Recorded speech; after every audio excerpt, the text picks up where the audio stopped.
ایک بہت پرانا ریسٹورینٹ تھا جو اس سے بھی پرانی بلڈنگ پر بنا ہوا تھا۔ کہتے تھے کہ یہاں کنگ چارلز II کسی زمانے میں چھپا تھا اور یہاں سے پچھلے دروازے سے فرار ہوا تھا۔ میں نے بھی اور لوگوں کی طرح اس بات کو رومرز ہی مان لیا اور اگنور کر دیا۔ یہاں ایک تہہ خانہ تھا اپنے پرانے وقتوں میں، اور وہ یہاں آج بھی اس ریسٹورینٹ میں انڈر گراؤنڈ موجود ہے۔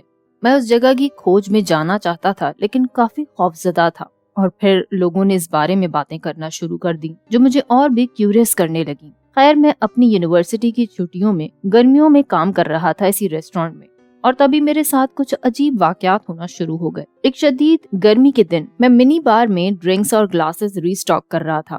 مجھے غلطی سے اچانک ایک بوتل پر ناک ہوا، اور اس کے بعد مجھے مختلف آوازیں سنائی دیں۔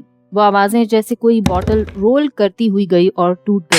حیرت کن بات یہ ہوئی کہ ایک وائن گلاس میرے سامنے آیا نہ جانے کہاں سے، اور کریٹ سے آ کر ٹکرایا۔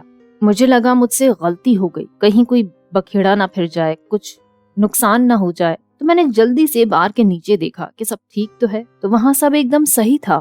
پھر ایک دن اسی طرح بڑے مصروف سے دن میں کام کرتے ہوئے اچانک سے میرا نیکلس کہیں دور جا گرا، کچن کے بالکل کونے تک۔ مجھے لگا کہ شاید اس کا لاک کھلا رہ گیا، لیکن جب میں نے اسے جا کر اٹھایا اور دیکھا تو اس کا لاک اپنی جگہ صحیح کس کے لگا ہوا تھا۔ پھر کچن میں کچھ چیزیں خود ہی موو ہونے لگی، جیسے گلاس وغیرہ اپنی جگہ سے کہیں اور ہوتے، دیواروں پہ لگی تصویریں بھی خود بخود موو ہوتی نظر آتی، تو کہیں کچن میں تیار ہونے والے کھانے برتنوں سے اچھل جاتے۔